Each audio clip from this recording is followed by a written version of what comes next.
Welcome back to County Connection. I'm Robert Henning, the director at the Rockpile Museum, and with me today is Heather Rodriguez, museum educator. Heather, what's going on at the museum? Oh my goodness. Even a better question. Okay. How was the summer? The summer was pretty amazing because we survived Camporee. Yes. So we were just talking about that final numbers, 2,088. For the week. Right, Yep. for the week of Camporee, and it was fantastic. I was really proud of the fact we had organized a lot of things for the interpretive village. So we had a teepee, we had the homestead shack out for the first time, we had games, we had all kinds of different things. We had the blacksmith shop, but that was all organized and then handed off to our illustrious interns, and they did a great job managing that. Yes, they did. And then that many guests in a week, so 2,088 in 4 days, right? Yep. What does that compare to what we normally like attendance at the museum? In an August week, it's like 4 times, probably. Yeah. In a busy August week, yeah. That's phenomenal. So Yeah, it really is. It was really interesting. I was sad I didn't get to meet a lot of the people, but it sounds like it went really well. Yeah, we did, and I think everybody learned about Wyoming, learned about Gillette and Campbell County, and had some fun. Yep. You know, and that's the goal with kids particularly. If they can have fun while they're learning history, then they learn so much better. Right, Yeah. absolutely. So, Yep, and there's Wyoming, the State Museum folks came and they had all kinds of hides and talked about Wyoming wildlife, and so I thought it was phenomenal. yeah, it was really nice to be able to pull our Wyoming museum community kind of together. We're so spread out that we can't often collaborate. Right. So we had folks from Buffalo and Cheyenne and Sunrise and where else? Wyola, Montana, so Yep, not part of our Montana. Wyoming community, but close. Yeah, so all came into Gillette to help us teach. So it was great. So was. thank you for organizing all that. Yeah, It was well, really good. interns knocked it out of the park. Yeah. So that was really fun. And the summer tractor show was, we got to do a tractor pull, which we haven't done in at least 20 years, potentially longer. And so that was fantastic, and got to show off the new quilt. So we loved that. And then Sheepherders Festival was, we doubled how many wagons we've had. So this summer as a whole has really been hallmarked with great programs, Yeah. lots of attendance, people getting involved, and just seeing the community shine. Yeah. So are we done for a while? Are we going to take a break, Oh, take a heck breather? No. No? So what's going on next? So in September, I'm super excited. So Rich and Debbie are from the Cody area, and they do the chuck wagon. And so they're coming over and they're teaching a Dutch oven class, which was sold out almost immediately.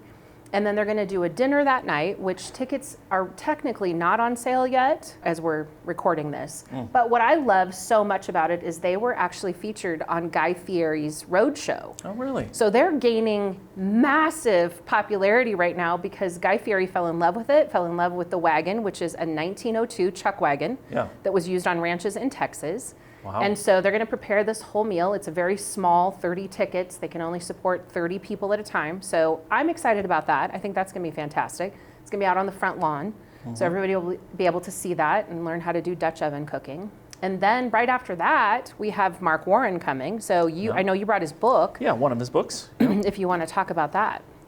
Yeah, so he is award-winning author, clearly, from the book. He writes historical fiction, and historical fiction is not something that we do a ton of. Right. But the subject matter of this one is very local. It's Johnson County War, Nate Champion particularly.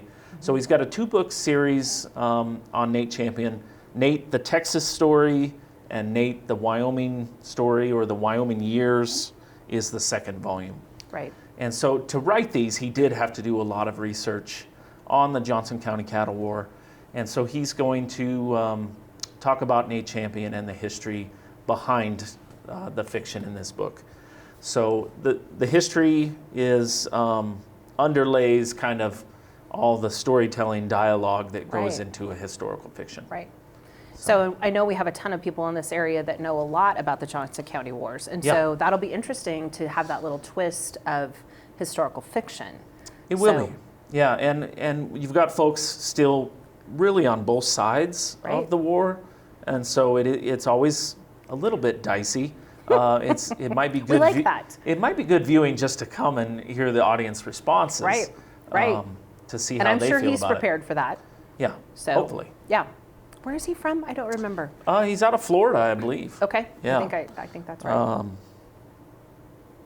Somewhere down there. Florida, Atlanta. Yeah. Somewhere warm and sunny. Yeah.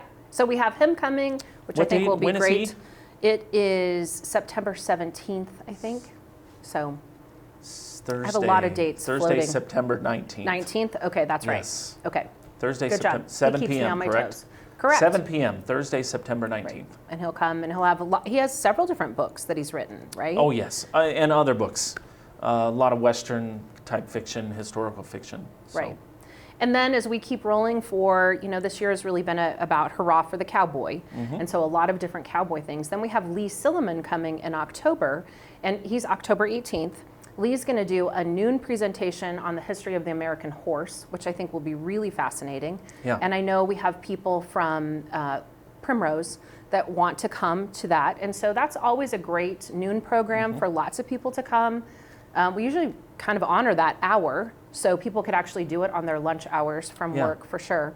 And then that evening, we're going to do a behind-the-scenes tour with Lee individually, where he will take RMA members, so it's a members-only event, members only, okay. to go through and actually walk and talk through the exhibit with appetizers and drinks. And so I think that'll be fabulous. And then he'll do a presentation after, which is open to the public. So if I want to come to that members-only event?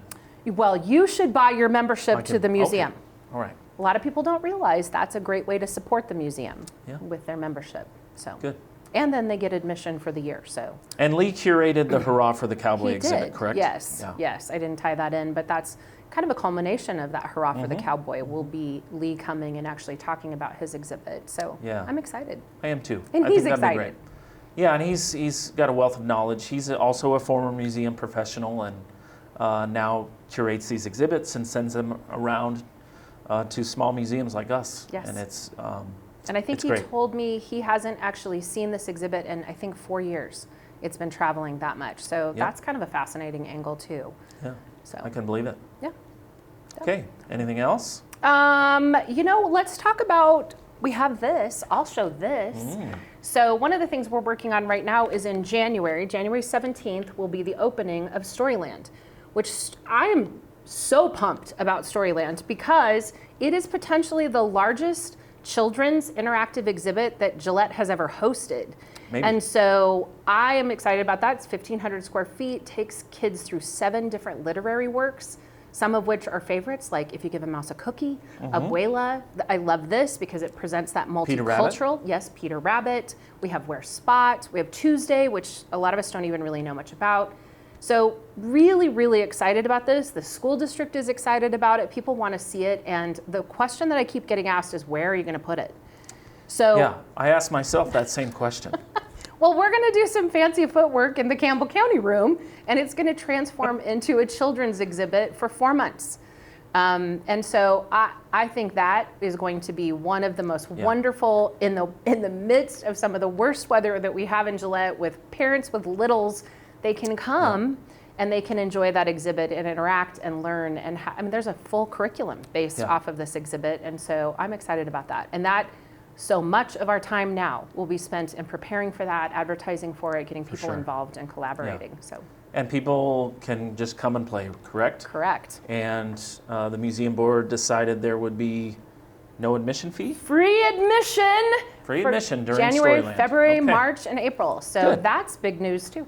Yep. So families of all sizes, of all ages, of all backgrounds, everybody's welcome. Yes. Yeah, that'd be great. Yep. And great. it is a program in and of itself. So we're excited about that. So Abuela. And then, so that's kind of the year. We'll be doing some things to help promote our museum store because Christmas is coming. And truly, we have some of the most interesting and unusual gift items that are nowhere else in Gillette. And I think a lot of people forget that we have a museum store. So it's a that little leads, eclectic. Yeah, it's that's a nice mix of unique items.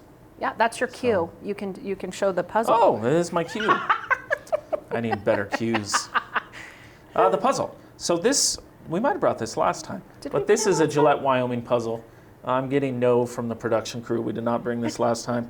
1,000-piece puzzle. This is Gillette in 1970. Yes. So it's right in the August. midst of the oil boom. The coal mines haven't opened yet, but are preparing to open. So life was different, right? Yep. But surprisingly, and this Similar. is, well, all these buildings are still here. Right. This is the East 200 block of Gillette Right. Avenue. Rapscallions right there. The Pronghorn Theater, which Yep. is no more, but Nope, but the building's building is there. still there. Yep. And the Boot and Saddle Shop was next door before it moved. Yeah. So lots of history here, which is kind of a segue into sort of a related event. September 12th at 5:30, I'll be doing a downtown tour as part of the Wyoming Walks Ooh. series. yes. Totally and you do forgot a about this. fabulous tour, Yes. by the way. Fabulous tour. Lots of history, architecture, preservation, maybe. Myth dispelling.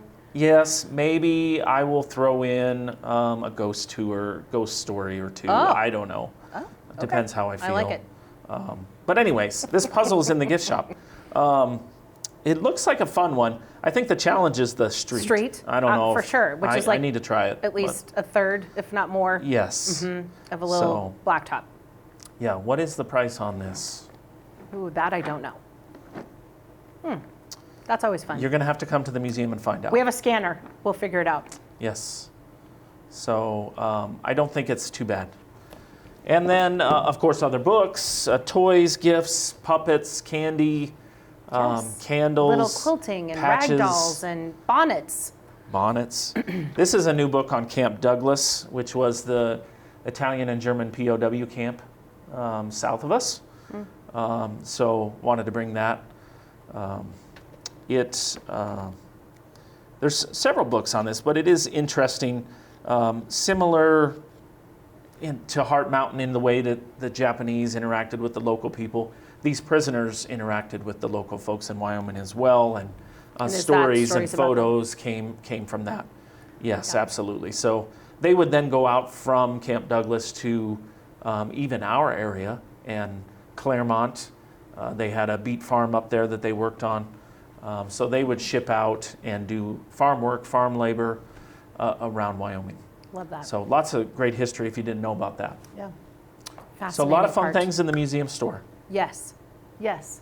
And we always have new things and we're pushing and creating. And one of the great things about Storyland that I love so much is the idea that we want to show Gillette what we could do, right? I mean, that's such a great environment to teach kids, but everyone loves kids for the most part. And so, yeah, we're pushing the boundaries. Yeah, and there's so many amazing exhibits out there that we could bring. You just need proper space, time, money, all the important things, right?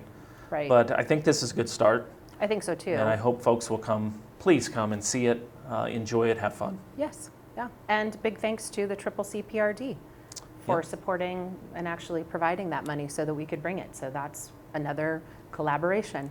Yep, and that's the Campbell County Community Public Recreation District. I love it correct? that you actually, because I just like the abbreviation. Well, I think people don't know. I think people don't know what it is. But it's the district. It's a district, so they have a mill levy, and those funds are used for recreation in our community. And so it's school recreation, it's the rec center, it's the library. We have typically not gotten much of it. I think this is only the second time since I've worked here. And so, yes, we are grateful to be included. Very much so. And this will be recreation. It's literally an exhibit you come and play. So who doesn't like that? Well, right? especially in January. I think I'm going to like it. Okay, well, we'll look for Robert When in you the can't back find when we me, can't I'll be find him. playing in With Storyland. the chocolate Yeah. chips in.